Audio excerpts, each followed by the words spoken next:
Hello students, कैसे हैं आप लोग। आई होप आप लोगों की पढ़ाई जो है वो बहुत अच्छी चल रही होगी। देखिए, आज का जो हमारा टॉपिक है वो है भक्ति काल। भक्ति काल के अंतर्गत आप लोगों को पता होगा निर्गुण काव्य और सगुण काव्य हम लोग पढ़ते हैं। तो आज का जो हमारा टॉपिक है वो है निर्गुण काव्य।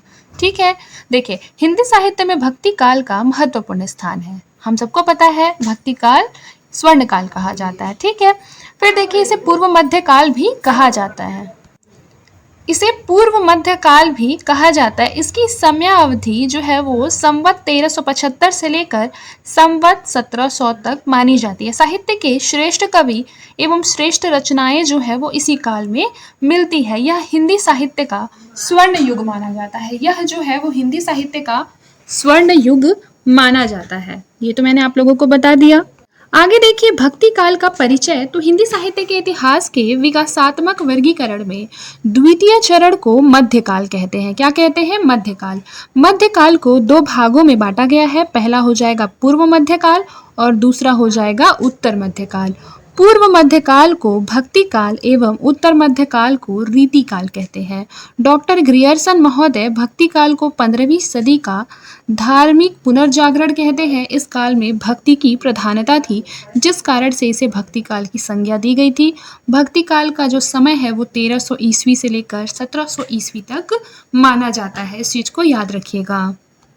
आगे देखिए विभिन्न विद्वानों के द्वारा भक्ति काल का जो काल विभाजन है वो निम्न रूपों में किया गया है। जैसे मिश्र बंधु जो है वो संवत 1444 से लेकर 1560 तक पूर्व माध्यमिक काल मानते हैं और 1561 से लेकर 1680 तक ये मानते हैं प्रौढ़ माध्यमिक काल। याद रखिएगा ये संवत है। ठीक है, आचार्य रामचंद्र शुक्ल भक्ति काल मानते हैं संवत 1375 से लेकर संवत 1375 से लेकर कितना 1700 तक। ठीक है, उसके पश्चात जो नगेंद्र है, नगेंद्र ऐसा मानते हैं कि संवत 1350 से लेकर 1650 तक। उसके पश्चात आते हैं डॉक्टर गणपति चंद्रगुप्त। ये मानते हैं संवत 1350 से लेकर 1500 तक। ठीक है, फिर उसके बाद देखिए डॉक्टर रामकुमार वर्मा। डॉक्टर रामकुमार वर्मा मानते हैं संवत 1375 से लेकर 1700 तक। याद रखिएगा। आगे देखिए भक्ति आंदोलन के उदय के सामाजिक सांस्कृतिक कारण। तो देखिए लिखा है भक्ति काल के विषय में जानने से पूर्व हमें भक्ति भावना की परंपरा और परिवेश की जानकारी होना आवश्यक है कि भक्ति का जो आरंभ है वो कहाँ से हुआ। भक्ति का सर्वप्रथम उल्लेख जो है वो उपनिषदों में मिलता है। पूजा को भक्ति का साधन माना गया है। पंचरात्र जैसे कि परम तत्व, मुक्ति, युक्ति, योग और विषय का भक्ति भावना विकास में महत्वपूर्ण स्थान होता है। ठीक है, आगे देखिए लिखा है भक्ति भावना जो है वो मूलतः दक्षिण भारत से उत्पन्न हुई है। रामानुजाचार्य ने शास्त्रीय पद्धति से सगुण भक्ति का निरूपण किया है, जिससे जनता जो है वो भक्ति मार्ग पर चलने लगी। भक्ति आंदोलन की पृष्ठभूमि तैयार करने में कुछ आचार्यों का भी उल्लेखनीय योगदान रहा है, जिनमें कि मुख्यतः मध्वाचार्य, रामानंद वल्लभाचार्य और नामदेव का नाम आता है। उसके पश्चात देखिए मध्वाचार्य ने गुजरात में द्वैतवादी वैष्णव संप्रदाय तथा रामानंद ने रामानंदी संप्रदाय का शुभारंभ किया है। इन्होंने विष्णु के अवतार राम की उपासना पर अधिक बल दिया है। वल्लभाचार्य शुद्धाद्वैतवाद के कृष्ण भक्त आचार्य हुए हैं। इन्होंने कृष्ण की उपासना पर बल दिया। नामदेव ने भक्ति मार्ग को भी महत्व दिया। जयदेव ने पूर्वी भारत में कृष्ण के प्रेम गीत गाए, जिसका विद्यापति ने अनुसरण किया था। याद रखिएगा। भक्ति आंदोलन के उदय संबंधी विद्वानों के जो मत है वह कारण क्रमशः इस प्रकार से है। ये देखते हैं। जैसे मान लीजिए मैं आपसे एक क्वेश्चन पूछूं कि शुद्धाद्वैतवाद के आचार्य कौन है, तो आप लोगों को एकदम अच्छे से कंठस्थ याद होना चाहिए कि वह वल्लभाचार्य है। द्वैतवादी संप्रदाय के कौन है? मध्वाचार्य है। इस तरीके से आपको कंठस्थ याद होना चाहिए। आगे देखिए क्या क्या मत दिए हैं विभिन्न विद्वानों ने। सबसे पहले आचार्य रामचंद्र शुक्ल। आचार्य शुक्ल भक्ति आंदोलन के लिए तत्कालीन राजनीतिक परिस्थितियों को जिम्मेदार मानते हैं। उनके अनुसार देश में मुसलमानों का राज्य प्रतिष्ठित हो जाने पर हिंदू जनता के हृदय में गौरव, गर्व और उत्साह के लिए वह स्थान न रह गया। अपने पौरुष से हताश जाति के लिए भगवान की शक्ति और करुणा की ओर ध्यान ले जाने के अतिरिक्त दूसरा मार्ग ही क्या था। यानी कि आचार्य रामचंद्र शुक्ल बोलते हैं कि उस टाइम पे इतना ज़्यादा आक्रमण हो गया था कि हिंदू जनता जो है वो कहीं ना कहीं उन्हें बहुत ज़्यादा अपने दिल में क्या लगी थी, चोट लगी थी, जिसकी वजह से वह क्या गए, भगवान की शरण में गए। तो इस प्रकार क्या हुआ, भक्ति काल का उदय हुआ, ऐसा मानते हैं आचार्य रामचंद्र शुक्ल।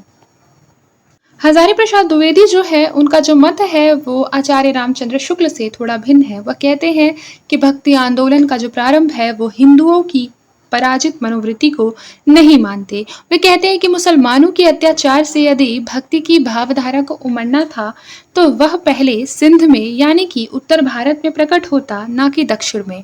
और वी ऑल नो दैट कि जो बेसिकली भक्ति धारा उत्पन्न हुई है वह कहाँ हुई है, सबसे पहले दक्षिण में उत्पन्न हुई है। उसके पश्चात देखिए जॉर्ज ग्रियर्सन का क्या मत है। जॉर्ज ग्रियर्सन भक्ति आंदोलन को ईसाइयत की देन मानते हैं, परंतु द्विवेदी इनके मत को स्वीकार नहीं करते। आचार्य हजारी प्रसाद द्विवेदी भक्ति का सूत्रपात करने का जो श्रेय है वो अलवार भक्तों को देते हैं। कारण जो भी हो, निष्कर्षतः हम यह कह सकते हैं कि भक्ति का सूत्रपात दक्षिण भारत से हुआ है। दक्षिण भारत से ही इसका प्रचार प्रसार उत्तर भारत में हुआ है। आगे देखिए भक्ति आंदोलन का अखिल भारतीय स्वरूप और इसका अंतः प्रादेशिक वैशिष्ट्य। तो सबसे पहले क्या लिखा हुआ है, भक्ति आंदोलन भारत जैसे बहुजातीय देश में एक विराट आंदोलन के रूप में विकसित हुआ था। अपने उत्थान के साथ परवर्ती कई सौ वर्षों तक यह आंदोलन जो है गुजरात से लेकर मणिपुर तक और कश्मीर से लेकर कन्याकुमारी तक बहुसंख्य भाषाओं और बोलियों में स्थानीय सांस्कृतिक तत्वों को आत्मसात कर सामान्य जन को मानवीय यथार्थ से परिचित कराता रहा है। आगे देखिए भक्ति आंदोलन का आविर्भाव जो है वो इस टाइम पे हुआ था जब व्यापारिक पूंजीवाद के प्रसार और सामंतवाद की पतनशीलता के कारण लोगों की आस्था और विश्वास जो है वो क्या हो गए थे, डगमगा गए थे। जीवन और मानवता को देखने की दृष्टि धुंधली पड़ गई थी। इन्हीं परिस्थितियों के बीच भक्ति आंदोलन अखिल भारतीय स्तर पर धार्मिक आवरण के रूप में क्रियाशील हुआ और ईश्वर के माध्यम से लोगों को मुक्ति की आध्यात्मिक राह दिखाई देने लगी। इस आंदोलन का जो लक्ष्य है वो सामाजिक विकृतियों को अस्वीकार करने की चेतना उत्पन्न करना तथा मनुष्य मात्र को समानता की दृष्टि से देखना था। आगे देखते हैं भक्ति आंदोलन के उद्भव एवं अखिल भारतीय प्रसार के बारे में अनेक सिद्धांत मिलते हैं। इसके उद्भव को किसी भी विद्वान ने इस्लाम के विरुद्ध प्रतिक्रिया माना, तो किसी ने ईसाई मत के प्रभाव से जोड़कर देखा और किसी विद्वान ने इसे भारतीय चिंतन धारा का स्वाभाविक विकास माना। इस प्रकार भक्ति आंदोलन का जो मूल्यांकन है वह करने वाले विद्वान यह मानते हैं कि 12वीं-13वीं शताब्दी के नगरीकरण की प्रक्रिया के विस्तार के साथ यह जो है आंदोलन वह पहले नगरों में फैला, उसके पश्चात कहाँ फैला, गांवों में फैला। याद रखिएगा वहां पर इसे सफल बनाने के लिए बहुत से लोगों ने मतलब साथ में योगदान दिया था, जैसे कि शिल्पकार हो गए, व्यापारी हो गए, ठीक है। इस तरह के लोगों ने क्या किया, आंदोलन को सफल बनाने में महत्वपूर्ण योगदान दिया। धीरे धीरे यह जो आंदोलन है उसमें किसान समुदाय भी शामिल हो गए। देखिए उसके बाद की कहानी समझिए कि उस टाइम पे क्या होता था, सामाजिक रूढ़ियों एवं विद्रूपताओं के विरुद्ध जो भक्ति आंदोलन बेसिकली उत्पन्न हुआ था वह एक ऐसा आंदोलन था जिसके कारण अखिल भारतीय स्तर पर इसे एक साम्य दिखाई देता था। यानी बोल सकते हैं कि साम्यता यानी एक तरीके से कह सकते हैं समानता दिखाई देती थी भक्ति आंदोलन में। देश के अलग अलग भागों में सामाजिक सांस्कृतिक परिस्थितियों के अनुसार भक्ति आंदोलन ने अलग अलग रूपाकार ग्रहण किया। महाराष्ट्र के नामदेव और एकनाथ जैसे कवियों ने वर्ण व्यवस्था को अस्वीकार करने का जो है वो मार्ग प्रशस्त किया। उत्तर भारत में कबीर ने यह स्वर जो है मतलब उत्तर भारत में कबीर के आप लोग दोहा जब सुने होंगे तो उसमें देखे होंगे कि कहीं ना कहीं एक भक्ति की जो स्वर है वो दिखाई देती है, ठीक है। इसीलिए कबीर को एक संत कवि भी कहा जाता है। देखिए राजस्थान में मीरा का जो स्वर है वो स्त्री मुक्ति का स्वर है। फिर है पंजाब में गुरु नानक, गुरु अर्जुन देव और आदि ने भक्ति का प्रचार प्रसार जो है वो अपने अपने स्तर पर किया था। उसके पश्चात हम आगे बढ़ते हैं। आगे देखिए क्या लिखा हुआ है कि कर्नाटक में 12वीं सदी में वीर शैव मत और लिंगायतों के विस्तार के साथ शैव भक्ति का प्रसार हुआ था जो इन्हें अन्य देशों से अलग करता है। इस प्रकार कहा जा सकता है कि जो भक्ति आंदोलन है वह एक अखिल भारतीय सांस्कृतिक आंदोलन था। देश के विभिन्न क्षेत्रों की सामाजिक सांस्कृतिक आवश्यकताओं के अनुरूप इस आंदोलन ने अपना विशिष्ट चरित्र विकसित किया था। आगे देखिए भक्ति काव्य की राजनीतिक, सामाजिक, सांस्कृतिक पृष्ठभूमि। तो राजनीतिक पृष्ठभूमि को हम ठीक से एक बार देख लेते हैं। देखिए राजनीतिक पृष्ठभूमि में है कि भारत पर समय समय पर आक्रमण होते रहते हैं। भारत के उत्तरी भाग पर तुगलक वंश, सैयद वंश, लोदी वंश, खिज्र खां और मुगलों जैसे कि बाबर, अकबर, हुमायूं, जहांगीर, शाहजहां, औरंगजेब इत्यादि ने क्या किया था, शासन किया था। यह काल जो है वो लगभग 1326 से लेकर 1526 तक रहा था। आगे देखिए भक्ति काल का जो द्वितीय चरण आया उसमें मुगलों का शासन काल था। याद रखिएगा भक्ति काल की जो सीमा है वो शाहजहां के शासन काल तक मानी जाती है। कुछ मुगल शासकों को छोड़कर अधिकांश मुगल शासकों की जो नीति थी वो उदार नहीं थी, ये सब हम जानते हैं। ठीक है, हिंदू व मुस्लिम धर्म में उदारता व सद्भाव नहीं था तथा दोनों धर्मों में क्या हो रहा था, उस टाइम पे द्वेष बढ़ गया था। आगे देखिए सामाजिक पृष्ठभूमि। तो उस समय समाज में वर्ण व्यवस्था व्याप्त थी जिस कारण लोगों में छुआछूत, ऊंच नीच, जाति पाति की भावना बहुत प्रबल हो गई थी।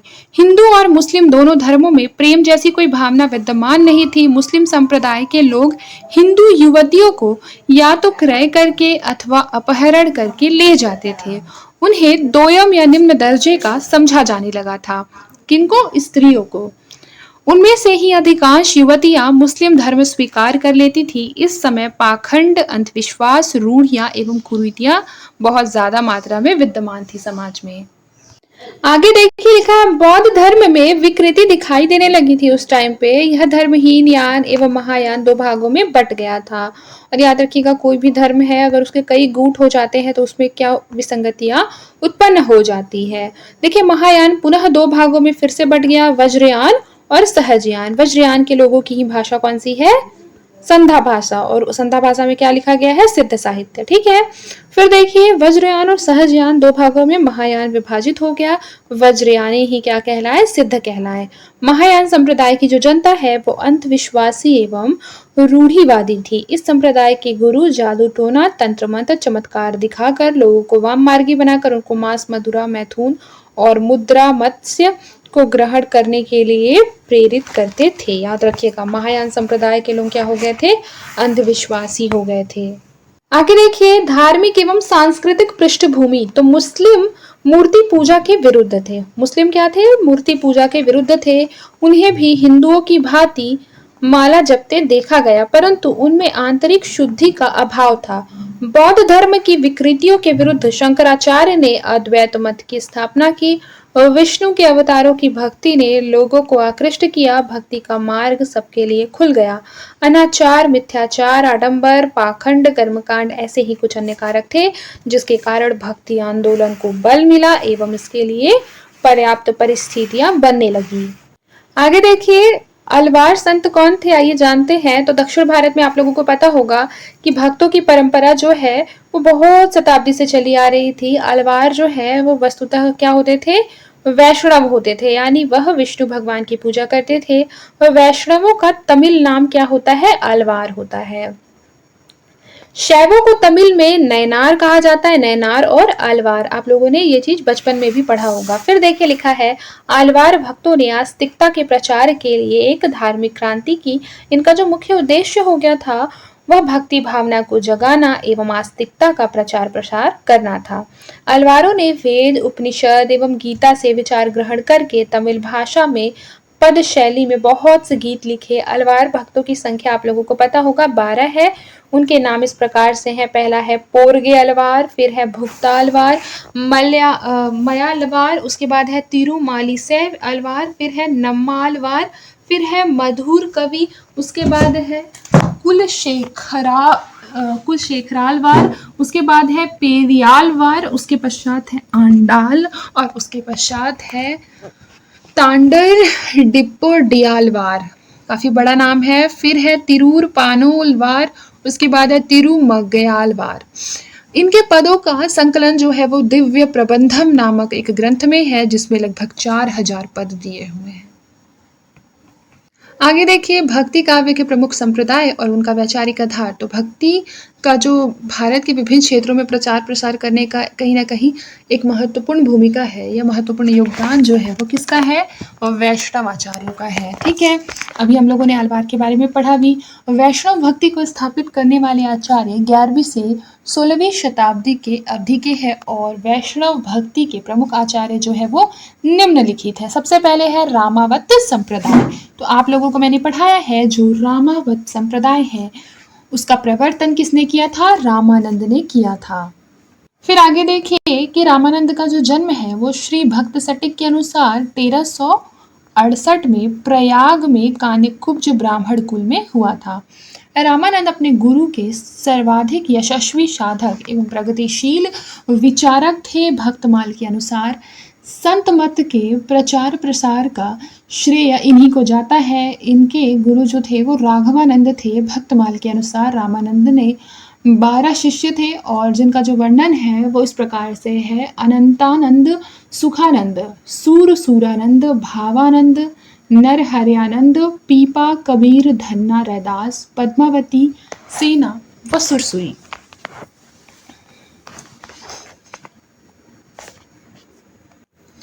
फिर देखिए, उन्होंने मूर्ति पूजा, तीर्थ यात्रा, वेदों का अध्ययन और उपासना के ब्रह्म साधनों की आलोचना की तथा अंतः साधना को महत्व दिया। उनकी रचनाओं में ब्रह्म की प्रेमा भक्ति का उपदेश है।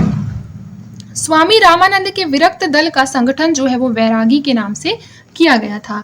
रामानंद के गुरु राघवानंद जी ने सिद्धांत पंचमात्रा नाम की एक रचना की थी।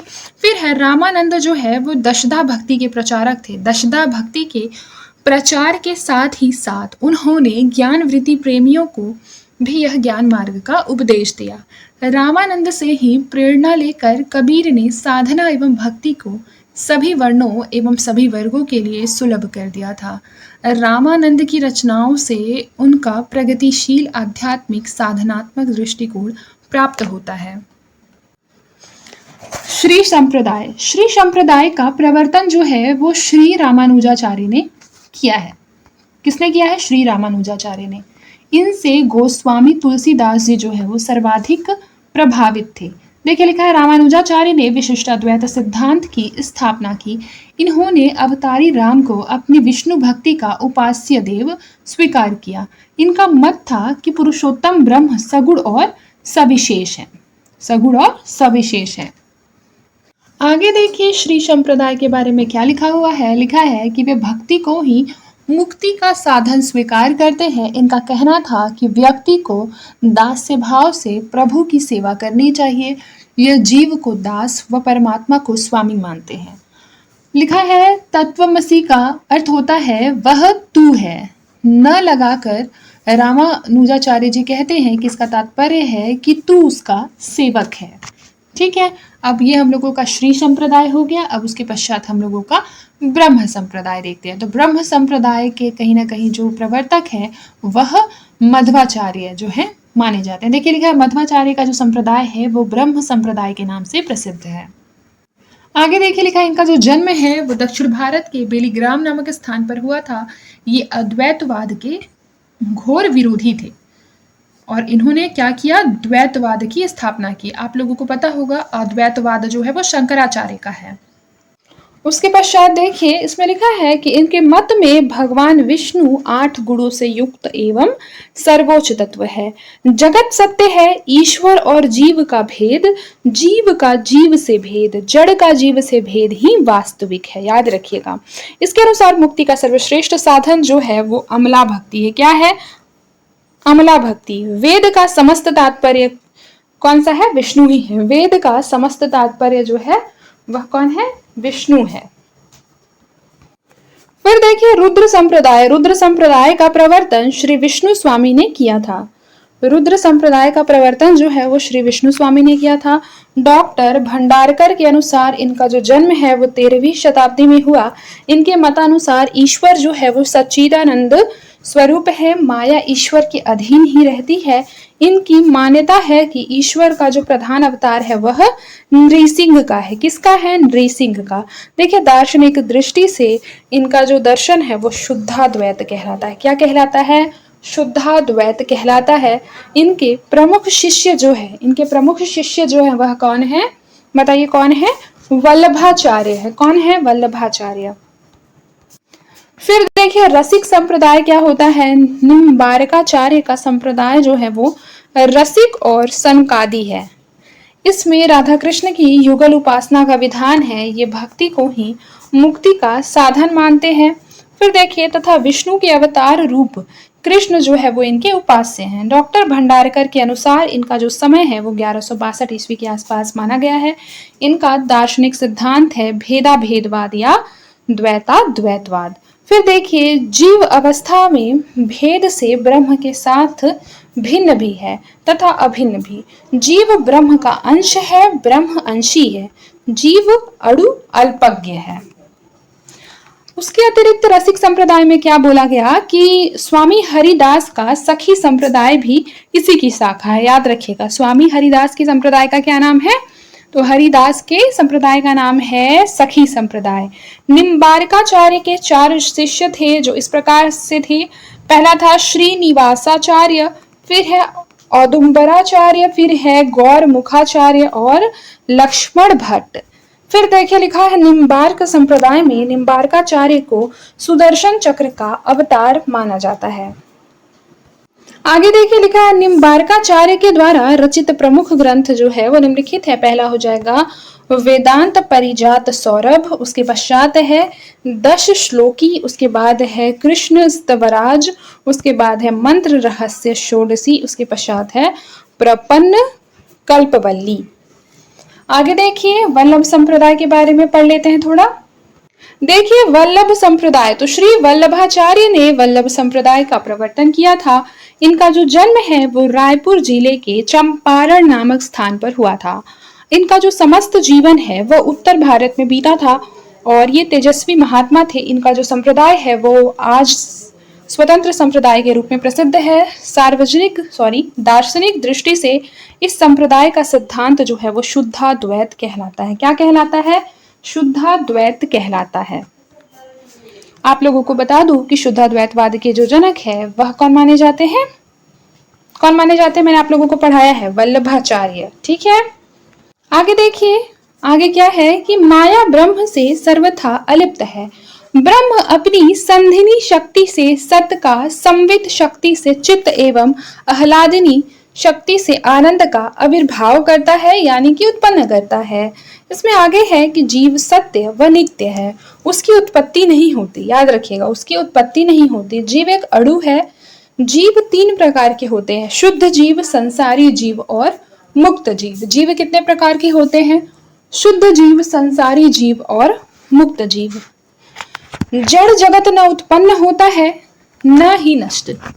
जड़ जगत न उत्पन्न होता है एवं न ही नष्ट होता है, बल्कि इनका आविर्भाव व तिरोभाव होता है। भगवत प्राप्ति का साधन भक्ति है, इसलिए यह मार्ग जो है वो पुष्टि मार्ग कहलाता है। पुष्टि मार्ग को मानने वाले भक्त को पुष्टि मार्गी कहते हैं। और वल्लभ संप्रदाय के प्रचार प्रसार में वल्लभाचार्य के पुत्र गोस्वामी विट्ठल नाथ का योगदान जो है वो उल्लेखनीय है। विट्ठल दास जी ने ब्रजमंडल में वैष्णव धर्म की रक्षा के लिए अस्त्र छाप की स्थापना की है।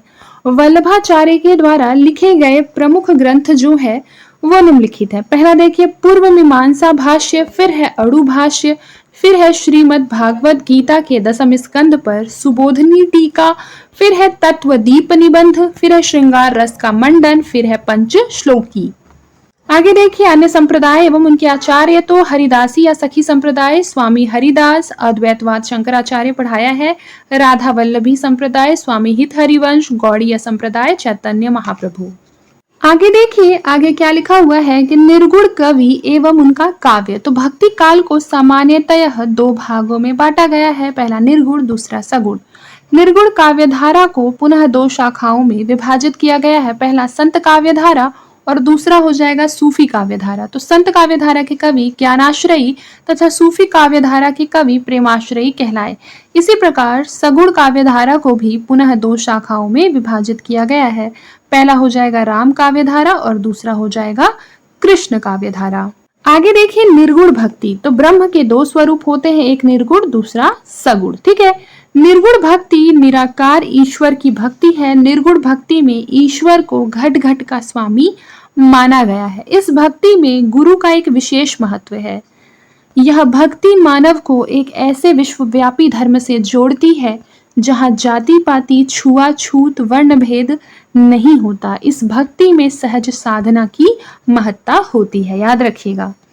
आगे देखिए लिखा है निर्गुण भक्ति का जो मार्ग होता है वो ज्ञान मार्गी मार्ग होता है। आप सभी लोगों को पता होगा वह किसका मार्ग होता है, ज्ञान मार्गी होता है। जैसे देखिए इसमें निर्गुण भक्ति के बारे में मैं बात करूं, निर्गुण भक्ति वही लोग अपनाते हैं, कौन लोग, जो बुद्धिजीवी वर्ग के लोग होते हैं। ठीक है, फिर देखिए रहस्यवाद भी निर्गुण ब्रह्म पर ही आश्रित होता है। रहस्यवाद माधुर्य भाव की निर्गुण भक्ति ही है। यह भक्ति मूर्ति पूजा कर्मकांड इत्यादि बाह्य आडंबरों का विरोध करके ईश्वर के निराकार रूप की भक्ति कर उससे एकाकार होने, ज्ञान एवं प्रेम के द्वारा उस अलौकिक ईश्वर को प्राप्त करने पर बल देती है। आगे देखिए लिखा है कि निर्गुण भक्ति में प्रेम का विशेष स्थान है। प्रेम के बिना भक्ति संभव ही नहीं हो सकती। निर्गुण भक्ति के माध्यम से समाज में समरसता लाने का प्रयास किया गया है। निर्गुण भक्ति का आदि स्रोत जो है वो श्वेताश्वर उपनिषद है। क्या है, श्वेताश्वर उपनिषद। फिर देखिए हिंदी में निर्गुण भक्ति की अभिव्यक्ति सबसे पहले महाराष्ट्र के संत नामदेव की रचनाओं में मिलती है।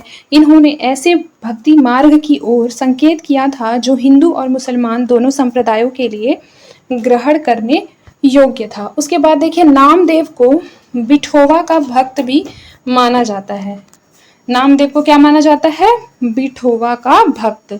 उसके पश्चात देखिए संत नामदेव पहले सगुणोपासक थे, किंतु बाद में ज्ञानदेव के संपर्क में नाम पथ की ओर क्या हुए थे, नाथ पंथ की ओर वे अग्रसर हुए थे और फिर बाद में क्या हो गए, वो निर्गुणोपासक हो गए। याद रखिएगा जो संत नामदेव थे वो पहले सगुण ईश्वर को मानते थे, मतलब ईश्वर का साकार रूप पे वो बिलीव करते थे, लेकिन उसके बाद वह ज्ञान देव के संपर्क में आकर, होता है ना कि हम किसी ऐसे विशेष इंसान से मिलकर फिर उससे इन्फ्लुएंस हो जाते हैं, हमको लगता है कि हमारे ज्ञान के चक्षु खुल गए। बिल्कुल उसी तरीके से जो हुआ वो नामदेव के साथ भी हुआ और वह क्या हो गए, निर्गुणोपासक हो गए। यही कारण है कि नामदेव की जो रचनाएं हैं वो सगुणोपासना और निर्गुणोपासना दोनों से संबंधित थी। ठीक है, आज के लिए बस इतना ही। मिलते हैं नेक्स्ट क्लास में, तब तक के लिए अपना ख्याल रखें और मन लगाकर पढ़ाई करते रहें।